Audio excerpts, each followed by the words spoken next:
레위기 3장 1절부터 5절까지 말씀입니다.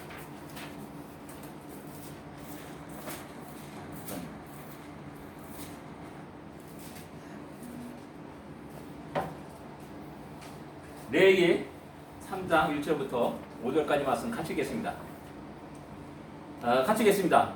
사람이 만일 화목제의 제물을 예물로 드리되 소로 드리려면 수컷이나 암컷이나 흠없는 것으로 요 앞에 드릴지니 그 예물의 머리에 안수하고 회막문에서 잡을 것이요 아론의 자손 지상들은 그 피를 제단 사방에 뿌릴 것이며 그는 또 그 화목제의 제물 중에서 여호와께 화제로 드릴지니 곧 내장에 덮인 기름과 내장에 붙은 모든 기름과 두 콩팥과 그 위에 기름 곧 허리 쪽에 있는 것과 간에 덮인 거풀을 콩팥과 함께 떼어서 낼 것이며 아론의 자손은 그것을 제단 위에 있는 나무에 번제물 위에서 살을 지니 이는 화제라 여호와께 향기로운 냄새니라. 아멘. 예, 오늘은 화목제입니다. 화목제. 우리 보통 성경에서 5대 제사라 하면 이제 번제, 소제, 화목제, 속제제, 속건제 이 5가지를 이렇게 제사를 말하는 겁니다. 이 모든 것은 화제입니다. 그래서 여기 화제니라는 말이 있고요. 그 다음에 또 부어드린 전제가 있습니다. 포도주라든지 그런 것을 이렇게 부어서 드리는 전제가 있고요. 그 다음에 이제 들것자가 거제, 높이 들어서 드리는 거제가 있습니다. 보통 이제 이거 뒷다리라든지 뭐 이렇게 제사장 몫에 하는 것은 이제 더 거대로 이렇게 드리는 그런 것이 있고요. 그 다음에 또 요제가 있다라는 사실, 그런 드리는 방법에 따라 화제, 전제, 거제, 요제가 있는 겁니다. 근데 이제 중요한 것은 이제 우리가 5대 제사이죠. 이게 오늘은 이제 화목제입니다. 이 하나님은 이스라엘 백성들에게 이 화목제를 드리라고 말씀하십니다. 그 속에서 우리는 왜 하나님이 이 화목제를 드리라고 말씀하시는가를 한번 생각해 볼 필요가 있습니다. 특별히 우리는 화목제에 독특한 특징이 있는데요. 그것은 뭐 보통 이게 흠없는 것이니까 다 동일한 겁니다.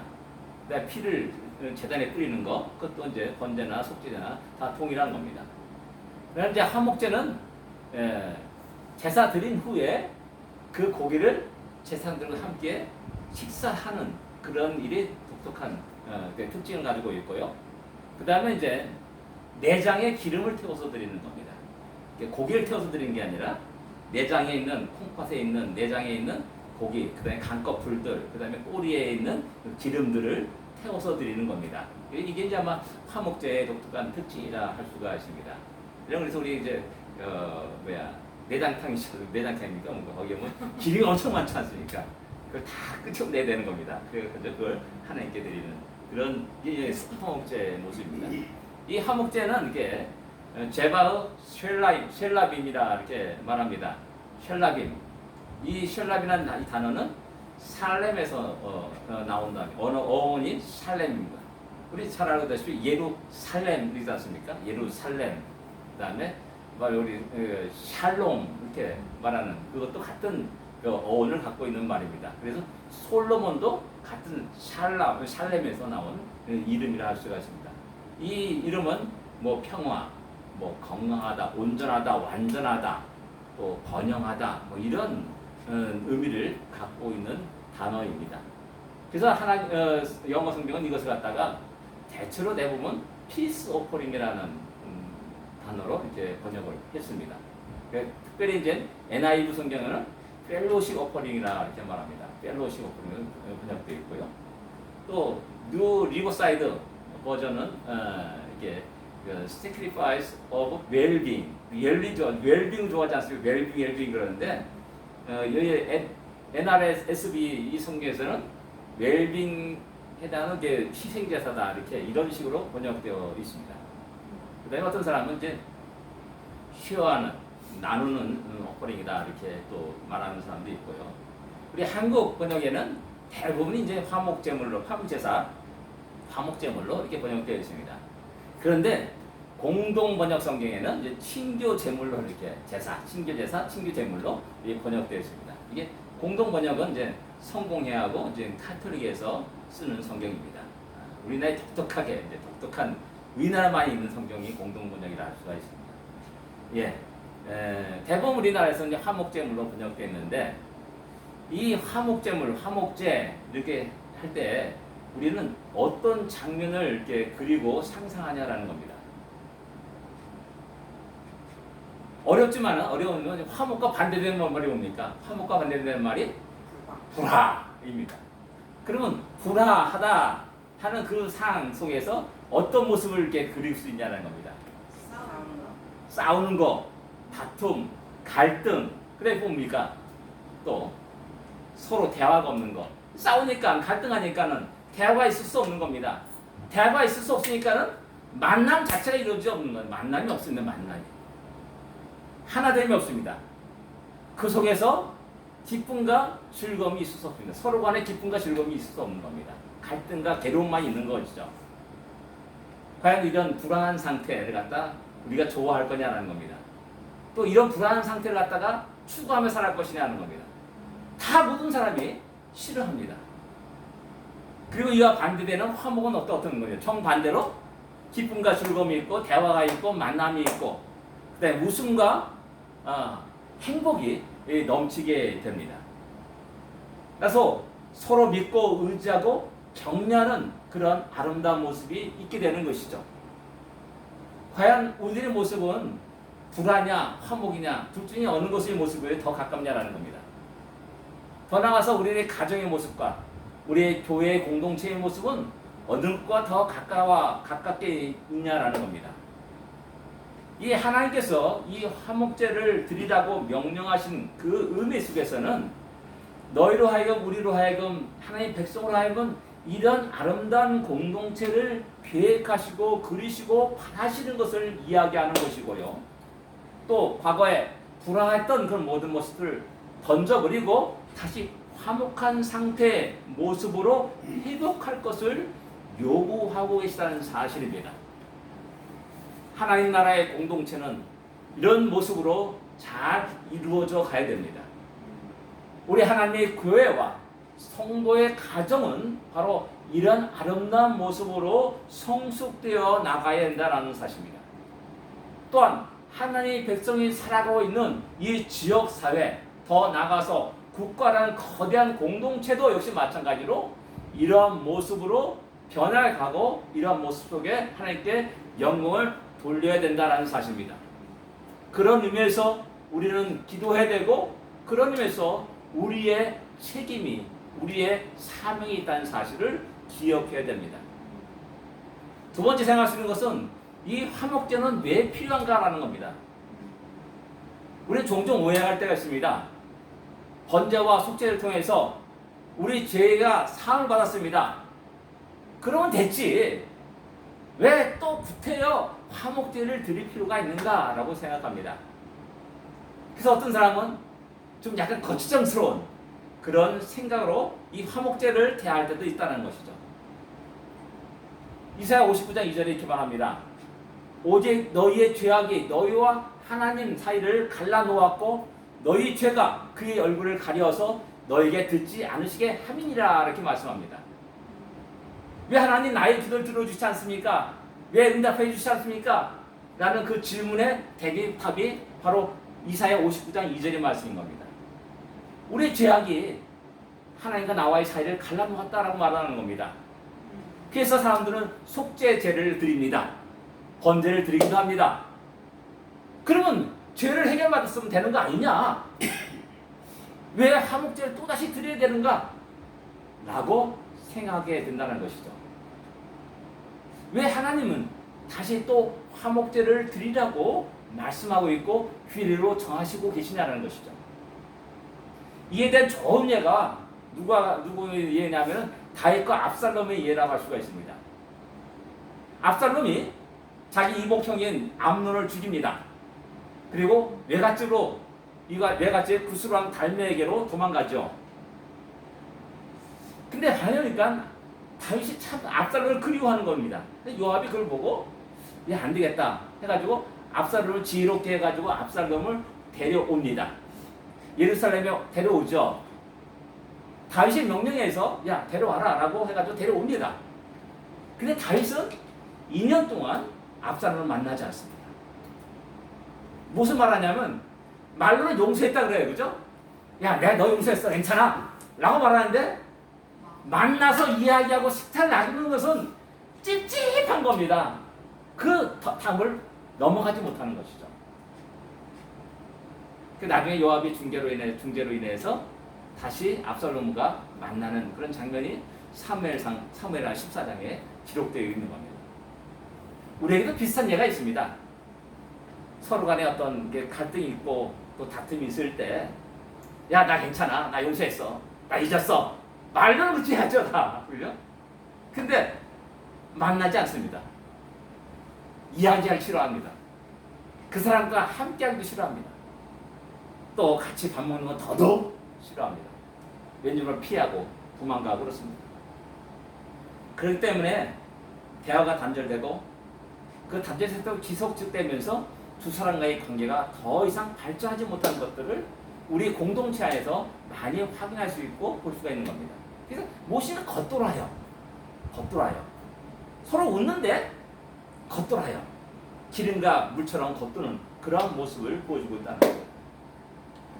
왜 화목제가 필요한가? 바로 이런 것 때문에 그런 겁니다. 우리 마음에 용서한다고 합니다.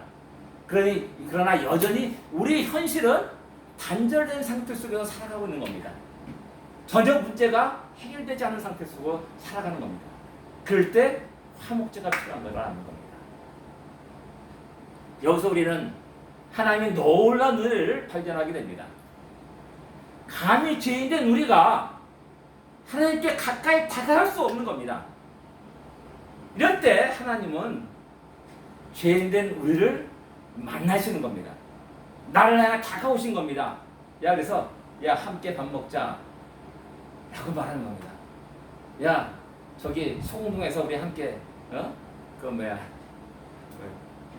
해물탕 순두부 해물탕 먹자 이렇게 말씀하시는 장면이 이 화목제의 은혜인 겁니다.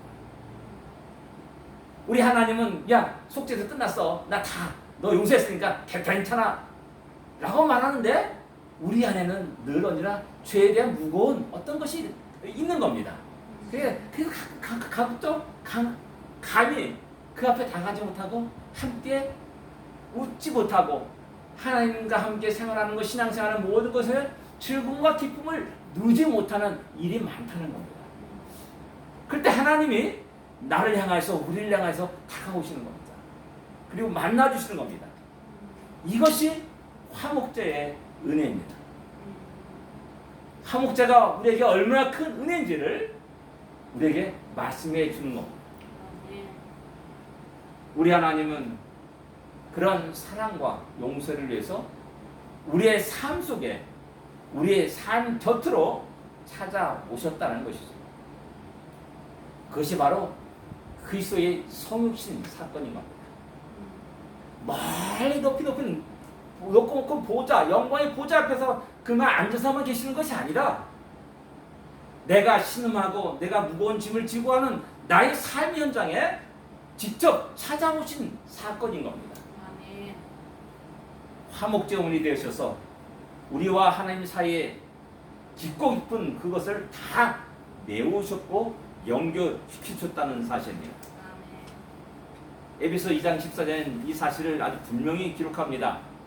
그는 우리의 화평이신지라 둘로 하나를 만드사 원수인 것 곧 중간에 막힌 담을 자기의 육체로 허셨다라고 이렇게 분명하게 기록하고 있습니다.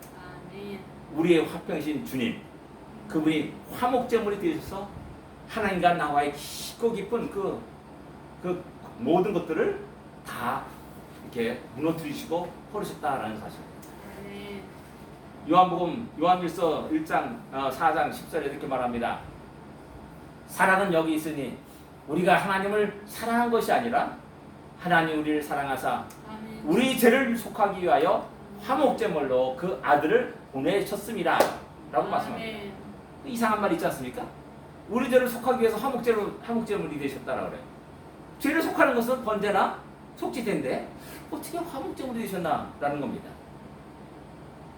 이게 아니라 번제와 속죄제를 통해서 야 용서했다라는 그 사실을 확증하는 것이 화목제물이 할 수가 있는 겁니다. 아멘. 예, 여기 마찬가지로 우리가 하나님을 사랑한 것이 아니라고 말씀합니다. 예, 내 입장에서는 감히 그 앞에 영광의 보좌 앞에 나갈 수가 없는 겁니다. 그런데 하나님이 우리를 사랑하시사 우리 곁으로 오셨고 우리를 품으셨고 우리와 함께 거하면서 함께 식사를 나누는 그런 놀라운 은혜를 베풀어 주셨다는 것입니다. 아멘. 이 화목제를 생각하면 딱 떠오르는 말이 뭐냐면 말로만이 아니다라는 겁니다. 말로만이 아니라는 겁니다. 행동으로 진실되게 삶으로 당시의 사랑을 용서를 그대로 보여주신 것이 바로 화목제의 특징이라 할 수가 있는 겁니다. 아멘. 그와 마찬가지로 당신의 독생자 예수를 화목제로 삼으시고 우리와 함께 그 장막에 앉아서 식사를 나누는 그런 놀라운 영광의 장면을 생각할 수 있어야 됩니다. 아멘. 이런 화해는 개인과 하나님뿐만 아니라 이웃과의 관계, 더 나아가서 하나님과 하나님 백성과의 관계에서도 발견될 수가 있습니다. 성경에는 이런 화목제의 예가 몇 가지 중요한 사건이 있는데요. 제일 먼저 우리 생각하시는 것은 사사기 20장 26절의 말씀입니다. 거기서도 화목제를 드렸다라는 말이 나옵니다. 이 장면 어떤 장면이냐면 베냐민 지파와 이스라엘 11지파가 전쟁을 합니다. 그래가지고 이제 베냐민 지파를 거의 전멸 상태까지 몰고 갔죠. 그때 이제 이스라엘 백성들이 자기의 잘못을 알고 하나님께 나가서 울며 금식하고 화목제를 드렸다라고 말하는 겁니다. 번제와 화목제를 드렸다. 그래서 이제 원수 철천지 원수 같던 베냐민 지파와 다른 11지파와의 그 관계가 다시 하나님 앞에서 회복되는 그런 관계가 되었다는 사실을 이야기하고 있죠. 그래서 그 다음에 이제 그들을 위해서 결혼할 수 있도록 이제 배려를 하고 또 그 방법을 알려주는 그런 장면이 그 다음에 기록되고 있는 겁니다. 중요한 것은 뭐냐면 모두가 다 하나님 백성이다. 하나님 앞에서 싸우는 것 잘못되었다라고 말하면서 화목제를 드렸다는 겁니다. 우리 남과 북이 이런 관계가 얼마나 좋겠습니까? 이런 관계가 되기를 원하죠. 그러나 안타까운 것은 뭐냐면은 전제 조건이 있습니다. 하나님 앞에서라는 겁니다. 아멘. 또 사무엘하 24장 25절에 또 이렇게 말합니다. 이 장면은 또 뭐냐면은 다윗이 인구조사합니다. 그래서 전염병이 돕니다.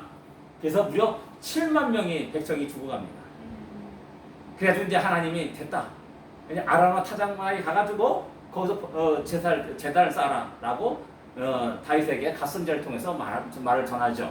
그리고 다윗이 거기서 아라마 타작마당을 사가지고 거기서 번제와 화목제를 드리는 장면이 나오고 있다는 사실입니다. 뭐냐? 하나님과 관계가 끊었던 그 관계를 다시 회복하는 겁니다. 원래 이치로 돌아오는 겁니다. 솔로몬도 역시 마찬가지로 성전을 완공한 이후에 봉헌식에서 화목제 희생을 드렸다라고 열왕기상 8장 60장들은 기록합니다. 거기서 소가 22,000마리가 화목제물로 드려졌고요. 양이 12만 마리가 드려졌습니다. 감이 안 잡히죠? 감이 안 잡혀요. 자, 여러분들, 그래서 제가 아주 좀 세상에 한번 두드려봤습니다. 소 한 마리에 10명을 먹는 생각해 보시죠. 10명 더 먹죠. 아예 최소 10명. 10명 먹는 생각하면 22,000마리라면은 22만 명이 먹을 수 있는 겁니다. 그렇죠? 맞죠?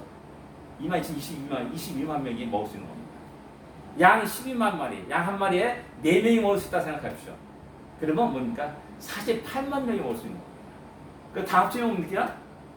70만 명 이상 되는 사람이 먹을 수 있는 양의 고기를 나누는 겁니다. 나누는 겁니다. 이런 화목제를 통해서 하나님과 이스라엘 백성들이 하나가 되고 온 백성이 기쁨과 즐거움 속에 하나님 영광을 찬양하는 그 놀라운 장면을 우리는 상상할 수 있어야 됩니다. 이런 화목제의 모습은 히스기야 왕의 때에도 찾아볼 수가 있습니다. 그 앞에 자기 아버지 아하스 왕이 타락해가지고 모든 성전문을 닫고 돌보지 않습니다. 히스기야 왕이 되면서 제일 먼저 하는 것은 성전문을 열고 성전 정결 작업을 시작한 겁니다. 그리고 야, 우리가 지금까지 6월절을 지키지 않았는데 6월절을 지키자 라가지고 보니까 시간이 없어요. 1월달에 지켜야 되는데 니산월에 지켜야 되는데 시간이 너무 촉박한 겁니다. 그래서 안 되겠다. 2월달에 지키자. 2월달에 우리 6월절을 지키자 해가지고 전국에 사신을 보내고 편지를 보내가지고 야, 우리 2월달에 이렇게 우리가 6월절을 지키려고 하는데 다 모여라 라고 이렇게 합니다. 그래서 전국에 이제 저 북쪽에 이제 이렇게 있는 이스라엘 그 나라까지 다 해가지고 그 사람이 다 몰려들죠. 그래서 성대하게 이 6월절을 지키게 됩니다. 그때 여기서도 마찬가지로 절기 7일 동안 우리가 먹으며 화목제를 드렸다라고 이렇게 성경은 기록하고 있는 겁니다. 그때 조사 하나님께 감사했다 이렇게 말합니다. 참된 관계의 회복에 따른 기쁨과 즐거움 그리고 하나됨이 놀란 일들이 그 화목제 안에 있는 겁니다. 다시 한번 말씀드리지만 말로만 하는 게 아닙니다. 진정 즐거워하는 겁니다. 너와 나의 그 모든 관계를 다 털어버리는 겁니다. 하나님 앞에서 즐거워하는 겁니다. 그래서 신명기 20장 7절에 이렇게 말합니다. 또 화목제를 드리고 거기서 먹으며 내 하나님 여호와 앞에서 즐거워하라 라고 말씀하는 겁니다. 아멘. 여호와 앞에서 즐거워하라. 나만 즐거워하는 게 아닙니다. 함께 즐거워하는 것이 화목제의 특징입니다. 깨졌던 관계, 손했던 관계들이 다시 회복되는 것을 우리에게 이야기하고 있는 겁니다. 계시록 3장 20절에 이런 말씀이 있습니다. 볼지어다 내가 문 밖에서 문을 두드리노니 누구든지 내 음성을 듣고 문을 열면 내가 그에게로 들어가 그와 더불어 먹고 그는 나와 더불어 먹으리라. 뭐 이 장면을 여러분들 우리는 자꾸만 이렇게 전도할 때 이게 쓰는데 사실 전도할 때 쓰는 그 말씀이 아닙니다. 이것은 화목제와 밀접한 관계가 있는 겁니다. 우리 주님이 우리 이렇게 찾아오십니다. 그리고 우리 마음을 엽니다. 야, 문을 열어라. 나 들어가고 싶다. 라고 문을 두드리는 겁니다. 그리고 열면은 함께 식탁을 나누겠다. 서로 먹고 마시면서 나누겠다. 라고 이야기, 성도에게, 라우디게아 교회에게 말씀하는 거고. 또 오늘날 우리에게 참 세상이 너무 바빠가지고 세상에 푹 빠져가지고 열심히 정신없이 살아가는 우리들에게 야, 좀 잠깐 나를 봐라. 나를 만나자. 나 만나자. 라고 우리 주님이 직접 우리에게 찾아오셨다는 사실입니다. 이것이 바로 화목제의 모습입니다. 얼마나 하나님의 사랑이 크고 놀라운지를 발견할 수가 있는 겁니다. 아멘. 화목제 안에 그것이 있습니다. 하나님 얼마나 우리를 만나고 계시기를 원하시는지, 얼마나 우리를 사랑하신지를 보여주는 것이 화목제라 할 수가 있습니다. 아멘. 다시 한번 말씀드리지만 말로만이 아니라 실제로 행동으로 당신의 독생자를 보내시고 십자가 달려 돌아가시게 하시고 그뿐만 아니라 내가 세상 끝날까지 너희와 영원히 함께하겠다고 약속하시고 실제로 우리의 삶의 현장 속에 함께하시는 우리 주님의 모습을 우리는 다시 한번 기억해야 합니다. 아멘. 그 주님은 우리 가정 속에 함께하시고 우리 일터에 함께하시고 아멘. 우리의 모든 삶의 현장 속에 함께하시는 하나님. 아멘. 화목제는 또 기름으로 태워드린 제사입니다. 모든 기름은 여호와 것이라라고 말씀합니다. 피는 제단에 뿌렸고 내장에 붙은 기름들은 불에 태워서 하나님께 드렸습니다. 왜 기름인가? 왜 기름인가? 성령의 기름. 성령의 기름. 어떤 사람 우스갯소리 말합니다. 어떤 사람이 이제 구약성경 봐있다가 이상구 박사가 그랬죠. 하나님 참 놀랍다. 요즘 우리가 기름 먹으니까 동물성 기름 안 먹지 않습니까? 야, 우리 건강을 위해서 야, 너가 그런 거 먹어서는 안 돼. 다 내게로 줘. 해가지고 그렇게 드리도록 했다라는 이렇게 우스갯소리로 하는 것을 이렇게 들은 적이 있습니다. 어떻습니까? 만드는 거 그것도 그럴 것 같아요. 근데 사실은 이게 기름이라는 단어는 헬레브란 단어입니다. 근데 이 헬레브란 단어는 상징적으로 비유적으로 최상의 것, 훌륭한 것, 좋은 것을 의미하는 단어입니다. 우리도 이 말을 잘 쓰죠. 바울이 했습니다.